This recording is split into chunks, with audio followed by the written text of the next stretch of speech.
Selamat datang di channel Marimo-kun.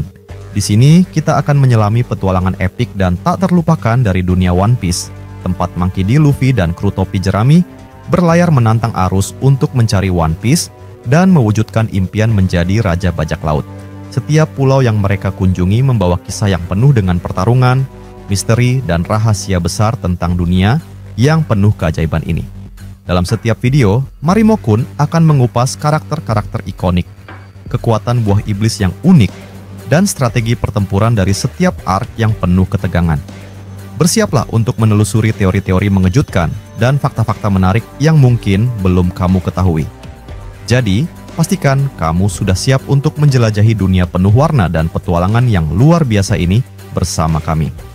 Jangan lupa subscribe dan aktifkan loncengnya, agar kamu tidak ketinggalan setiap update terbaru tentang dunia One Piece. Baiklah, mari kita mulai.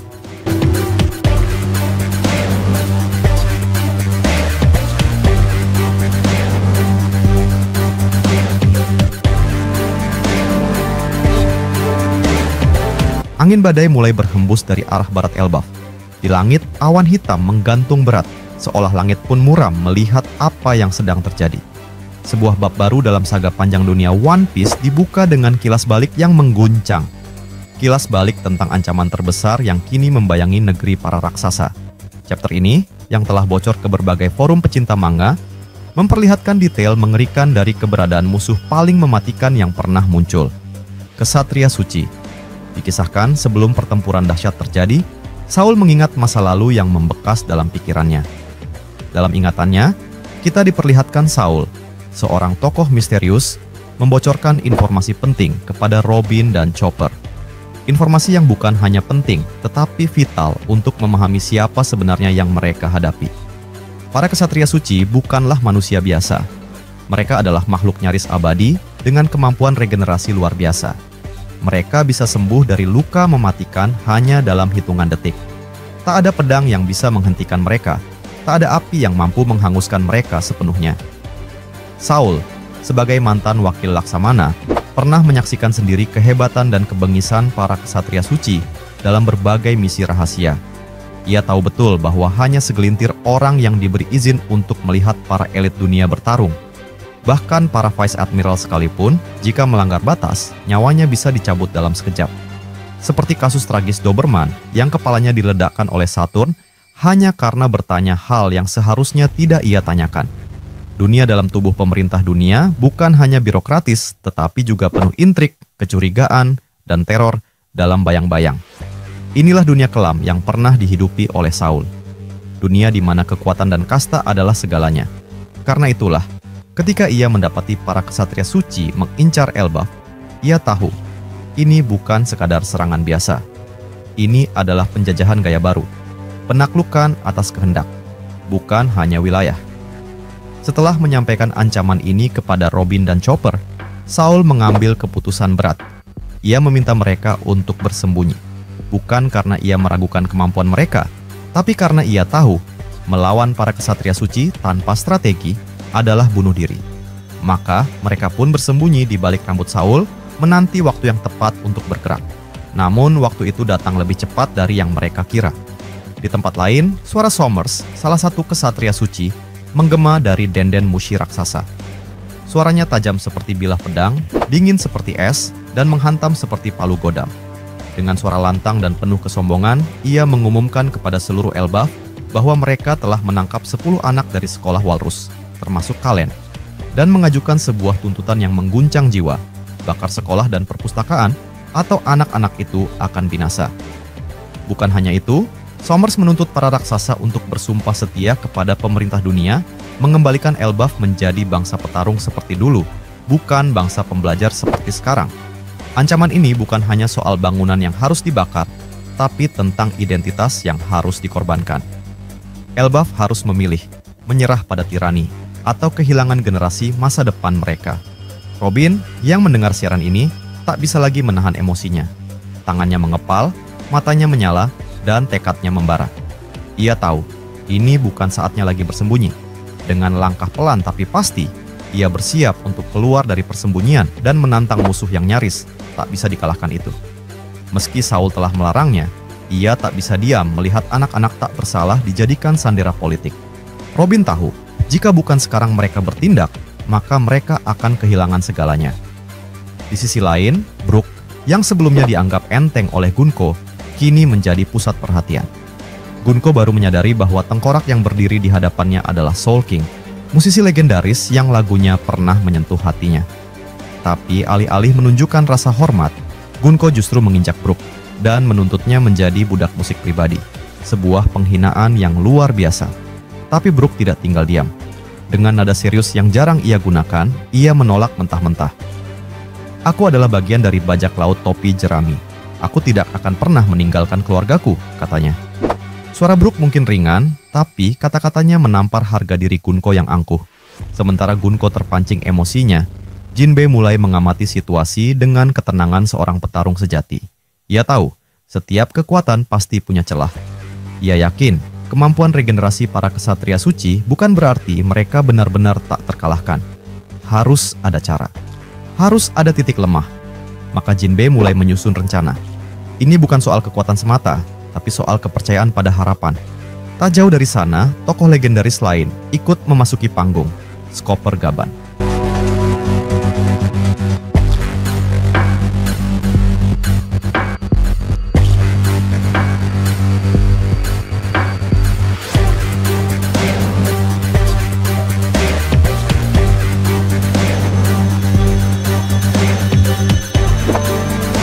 Sejak awal kemunculannya, ia tampak tenang dan santai.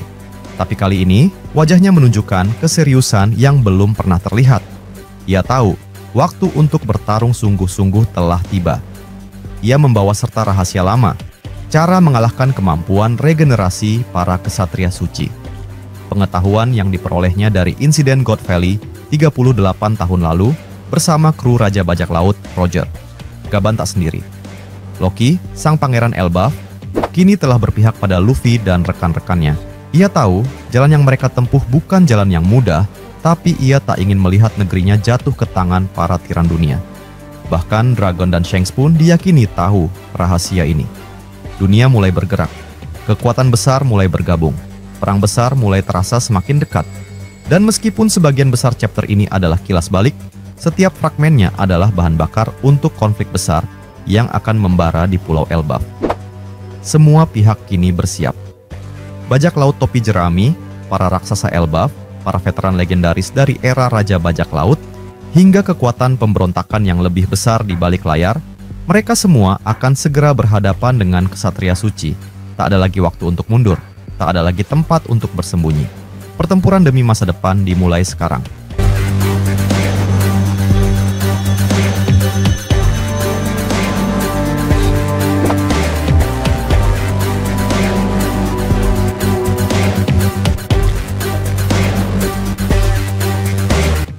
Imu dan proyek penenggelaman dunia, Elbaf sebagai pertahanan terakhir sejarah.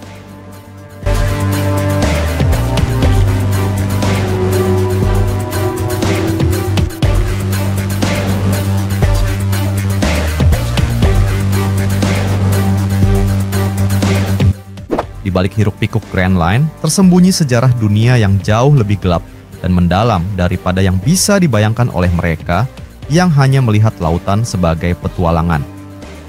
Dunia One Piece bukan sekadar panggung para bajak laut dan angin kebebasan. Ia adalah makam raksasa dari rahasia yang telah dibenamkan lebih dari 100 juta tahun yang lalu, ketika dinosaurus menginjakkan kaki di daratan liar, ketika langit belum mengenal langit-langit merijoa, dan ketika bumi masih berbicara dalam bahasa kuno yang kini hanya dipahami oleh batu-batu hitam yang kita kenal sebagai poneglyph. Era prasejarah, seperti yang tergambar di Pulau Little Garden, bukanlah sekadar artefak keanehan biologi. Ia adalah bukti bahwa dunia ini pernah dikuasai oleh makhluk-makhluk kolosal sebelum akhirnya dihancurkan oleh waktu dan perubahan iklim. Dunia berubah, makhluk-makhluk agung musnah, dan dari reruntuhan itulah peradaban mulai muncul. Dan salah satu tonggak awal kebangkitan intelektual umat manusia di dunia ini adalah saat pohon pengetahuan ditanam di Ohara. Di sanalah ilmu, sejarah, dan kebenaran mulai dikumpulkan, diam-diam, dalam bisikan, dalam bahasa yang telah lama dilarang oleh mereka yang memegang kendali. Ohara, seperti Elbaf hari ini, pernah menjadi simbol kebangkitan akal sehat dan pemikiran bebas. Namun, pemerintah dunia yang takut pada cahaya kebenaran memilih untuk membumi hanguskan segalanya dalam kobaran api Buster Call. Yang mereka hancurkan bukan hanya batu dan kayu, tetapi akar dari sebuah revolusi. Namun, seperti api yang menyisakan bara, pengetahuan dari O'Hara tak pernah sepenuhnya padam. Ia pindah, ia bertahan. Dan kini, api itu mulai menyala kembali. Di jantung Elbaf, di balik rambut Saul, di dalam jiwa Nico Robin yang menyimpan kehendak para martir sejarah. Setelah O'Hara, sejarah terus bergerak. Kota Alubarna dibangun 4.000 tahun lalu, sebuah simbol ketahanan dan kekuasaan kuno. Ras bersayap menjelajahi bulan, menciptakan kota futuristik bernama Birka, lalu jatuh ke bumi dan membentuk 3 suku langit, Scipia, Birka, dan Shandia. Mereka membawa serta teknologi, keyakinan, dan konflik, menambahkan babak baru dalam kisah panjang dunia ini. Hingga akhirnya, 800 tahun yang lalu, semuanya mencapai titik kulminasi, abad kekosongan. Sebuah era di mana kebenaran dimusnahkan, sejarah disegel, dan satu kerajaan agung dilenyapkan dari permukaan bumi. Perang besar antara kerajaan kuno dan aliansi 20 kerajaan tak hanya mengubah batas-batas wilayah, ia mengubah struktur realitas itu sendiri. Joy Boy, sang pemegang harapan, sang penabur janji, gagal menepati sumpahnya kepada ras manusia ikan. Poneglyph dipahat untuk menyampaikan kebenaran kepada masa depan, sementara senjata kuno, Pluton, Poseidon, Uranus, disebarkan ke seluruh penjuru dunia, menunggu generasi yang cukup berani untuk menggunakannya demi perubahan. Namun kebenaran tidak dibiarkan tumbuh dengan bebas. Pemerintah dunia dibentuk, dan di pusat kekuasaan itu berdirilah sosok misterius bernama Immu, sang bayang-bayang yang tak pernah menginginkan dunia bersatu dalam kebebasan. Sebuah takhta kosong menjadi simbol kebohongan terbesar dalam sejarah, bahwa dunia tidak dipimpin oleh satu raja, padahal kenyataannya satu tangan tetap mengatur semuanya dari balik tirai. Dan kini, di masa kini, di tanah para raksasa Elbaf, sejarah yang terkubur itu mulai menggeliat kembali. Langit telah menjadi kelabu. Angin badai berhembus dari arah barat Elbaf, membawa serta kabar kematian dan kehancuran. Kesatria suci, makhluk setengah dewa yang konon tak bisa dibunuh, telah menginjakan kaki di tanah para raksasa.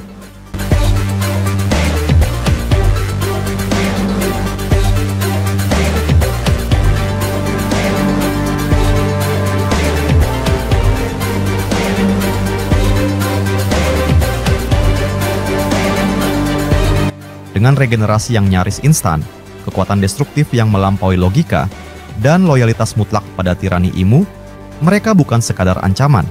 Mereka adalah manifestasi dari 800 tahun penindasan. Suara Somers, salah satu dari mereka, menggema melalui den-den mushi raksasa. Ultimatum kepada rakyat Elbaf untuk membakar sekolah dan perpustakaan mereka atau kehilangan anak-anak mereka. Ancaman ini bukan hanya terhadap nyawa, tetapi terhadap ingatan, terhadap semangat pembelajaran yang pernah dibakar di O'Hara dan kini tumbuh di tanah para raksasa. Ini adalah ujian identitas. Namun sejarah tak hanya membentuk penindas, ia juga menempa para pejuang. Robin, sang penerus kehendak O'Hara, tak bisa tinggal diam. Jinbe menyusun strategi, percaya bahwa bahkan musuh yang tak bisa mati pasti memiliki titik lemah. Brooke, dengan lagu dan tulangnya, berdiri menentang perbudakan musikal. Dan dari masa lalu yang jauh, muncul Skoper Gaban, membawa rahasia tentang cara mengalahkan regenerasi para kesatria suci. Rahasia yang berasal dari zaman ketika Roger masih menjadi Raja Bajak Laut. Loki, sang pangeran Elbaf, memilih berpihak kepada kebenaran. Dragon dan Shanks, dari bayang-bayang revolusi, dikabarkan tahu lebih banyak daripada yang mereka tunjukkan. Dunia mulai bergerak, menyatu dalam irama yang sudah lama ditulis oleh sejarah, oleh batu-batu Poneglyph, oleh darah para leluhur. Inilah waktunya. Bukan hanya untuk bertarung, tetapi untuk menuntut kembali warisan yang telah dirampas. Perang ini bukan hanya tentang Elbaf. Ini adalah gema dari perang abad kekosongan yang dulu belum selesai. Dan kini, dengan kemunculan kesatria suci, dengan kebangkitan kehendak sejarah, dunia akan terbakar sekali lagi. Tapi kali ini, api itu bukan untuk menghancurkan. Kali ini, api itu untuk menerangi. Di tengah lautan misteri yang menyelimuti dunia One Piece, ancaman yang ditimbulkan oleh Imu, sosok paling enigmatis di puncak struktur pemerintah dunia, kini kian nyata. Berdasarkan fakta yang berkembang dari chapter 1089, Kehancuran. Kerajaan Lulusia oleh senjata pemusnah massal Mother Flame tidak hanya menandai kekejaman Imu, tetapi juga memberi gambaran mengerikan tentang rencana besar yang sedang dijalankan secara diam-diam, penenggelaman dunia. Fakta ini menemukan pijakan kuatnya ketika melihat dampak serangan Mother Flame yang menyebabkan kenaikan permukaan laut secara global hingga 1 meter, sebuah konsekuensi ekologis yang tidak bisa diabaikan. Apalagi jika dikaitkan dengan lokasi-lokasi strategis seperti Enies Lobby dan Impel Down, yang diyakini sebagai bekas pulau bersejarah yang sengaja ditenggelamkan. Penemuan poneglyph di kedalaman laut pada 2 tempat tersebut memberi petunjuk bahwa pemerintah dunia tidak hanya ingin menghancurkan wilayah, tapi juga ingin menghapus jejak sejarah yang mengarah pada Kerajaan Agung, lawan utama mereka di masa lalu. Dari sudut pandang ini, Elbaf kini berada dalam posisi yang sangat krusial. Dalam narasi kilas balik yang dibuka di chapter terbaru, Elbaf, negeri para raksasa, menjadi target baru pemerintah dunia. Ini bukan sekadar ekspansi kekuasaan, melainkan bagian dari strategi sistematis untuk menguasai seluruh warisan dunia lama. Para kesatria suci, agen elit pemerintah dunia yang digambarkan hampir abadi dan tak terkalahkan, dikirim langsung untuk menaklukkan Elbaf. Bukan hanya sebagai demonstrasi kekuatan, tetapi sebagai upaya untuk memastikan bahwa Elbaf, dengan segala potensinya sebagai bangsa pembelajar dan penyimpan sejarah, tidak akan menjadi ancaman. Lebih jauh lagi, permintaan brutal untuk membakar sekolah dan perpustakaan Elbaf yang diajukan oleh Somers melalui Denden Mushi mengindikasikan satu hal penting. Pemerintah dunia tidak hanya ingin menaklukkan tubuh dan tanah, tetapi juga pikiran dan ingatan. Ini adalah penjajahan dalam bentuk paling murni dan menakutkan. Penghapusan total terhadap identitas dan sejarah bangsa. Kita kemudian bisa melihat keterkaitan antara tindakan Imu dan simbol-simbol yang ia simpan di ruang rahasianya, foto Luffy, Blackbeard, Shirahoshi, dan Vivi. Mereka bukanlah tokoh biasa. Mereka adalah simbol hidup dari perlawanan terhadap rezim absolut Imu. Luffy sebagai Joy Boy, Shirahoshi sebagai Poseidon, Blackbeard sebagai manifestasi kehendak Zebek, dan Vivi sebagai warisan langsung dari Nefertari Daylily, orang yang diyakini sebagai penyebar poneglyph demi menjaga kebenaran dari kehancuran. Semua nama ini merupakan serpihan dari kebenaran sejarah yang ingin dimusnahkan oleh Imu melalui air, api, dan teror. Jika Elbaf jatuh, maka salah satu benteng terakhir kebijaksanaan dan kekuatan purba dunia akan hilang. Dan dengan itu, langkah Imu untuk menenggelamkan dunia secara harfiah maupun metaforis akan semakin dekat dengan keberhasilan. Maka tak heran jika Robin, Jinbe, bahkan Skopper Gaban, dan Loki bersatu.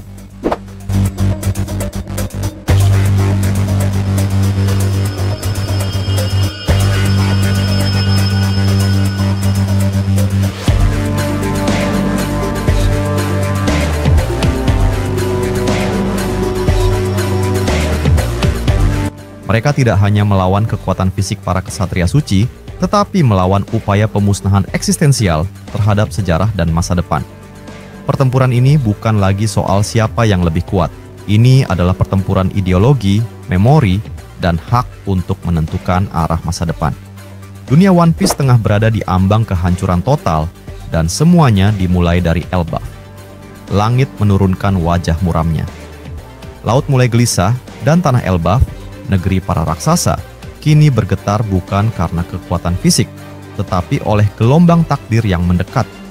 Di titik ini, sejarah bukan lagi kisah lampau, melainkan bara yang siap menyala kembali dalam bentuk perang besar yang akan menentukan arah masa depan dunia. Apa yang selama ini tersembunyi di balik bayang-bayang pemerintah dunia kini mulai tampak, dan semua mata mulai mengarah ke satu sosok yang selama ini mengendalikan segalanya dari balik tirai, Imu. Di balik layar, Imu bukan hanya sekadar penguasa rahasia. Ia adalah arsitek dari genosida sejarah, pemegang kendali atas senjata-senjata pemusnah massal seperti Mother Flame, dan perancang dari mimpi mengerikan, menenggelamkan dunia. Tujuannya bukan hanya untuk menghancurkan pulau-pulau, bukan hanya untuk mengubur warisan kerajaan kuno, tapi untuk menghapus memori umat manusia itu sendiri. untuk mengubur segala bentuk perlawanan dan pemikiran bebas ke dalam kedalaman laut, dan mengatur ulang dunia dalam citra kekuasaan tunggal, tanpa celah, tanpa tanya, tanpa harapan. Kini, Elbaf berdiri sebagai pertahanan terakhir. Bukan karena kekuatan militer mereka, tapi karena mereka masih menyimpan satu hal yang tak bisa dihancurkan oleh api, pedang, atau bahkan gelombang laut, kebenaran. Di balik perpustakaan mereka, di antara syair-syair kuno dan ajaran leluhur, Elbaf menjadi simbol dari perlawanan terhadap amnesia kolektif yang sedang dipaksakan oleh pemerintah dunia. Kesatria suci, pasukan elit yang nyaris abadi, dengan regenerasi tak masuk akal dan kesetiaan membuta, telah diturunkan. Mereka bukan hanya senjata biologis. Mereka adalah ikon dari tirani Imu, manifestasi dari obsesi akan kontrol total. Di hadapan mereka, tak ada tempat yang benar-benar aman. Mereka telah menculik anak-anak, menuntut kehancuran simbol-simbol ilmu pengetahuan, dan memaksa rakyat Elbaf untuk memilih antara identitas mereka atau hidup anak-anak mereka. Namun, dari tengah kegelapan itu, cahaya mulai menembus. Robin yang membawa kehendak Ohara. Jinbe yang percaya akan celah dalam segala sistem. Brook yang dengan tulangnya menyuarakan kebebasan. Skopper Gaban, sang legenda yang kembali membawa pengetahuan rahasia dari era Roger.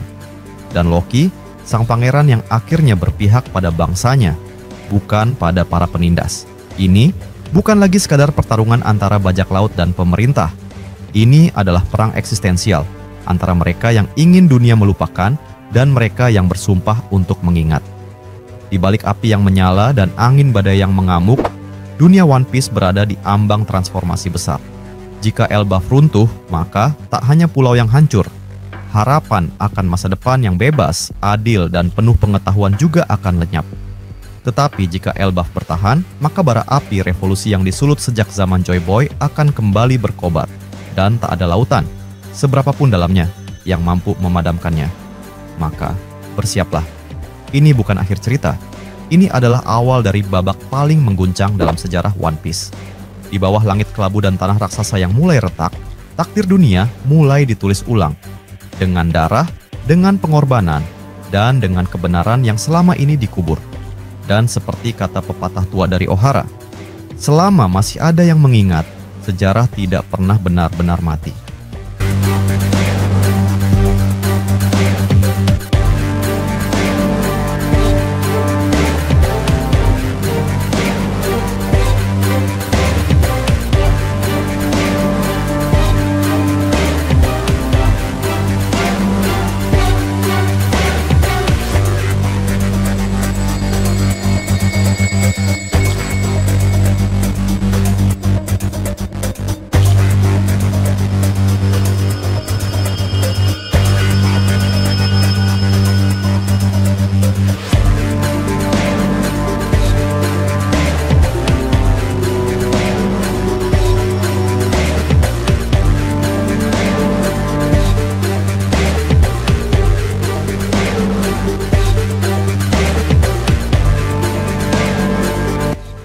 Terima kasih sudah nonton sampai akhir. Jangan lupa kasih like kalau kalian suka konten ini, share ke teman-teman kalian yang juga suka One Piece, dan tentunya subscribe biar kalian nggak ketinggalan video terbaru dari Marimo Kun. Kalau ada teori, fakta, atau topik lain seputar One Piece yang kalian pengen kita bahas, langsung tulis aja di kolom komentar. Sampai jumpa di pembahasan berikutnya, dan teruslah berlayar bersama kru Mugiwara. Salam nakama.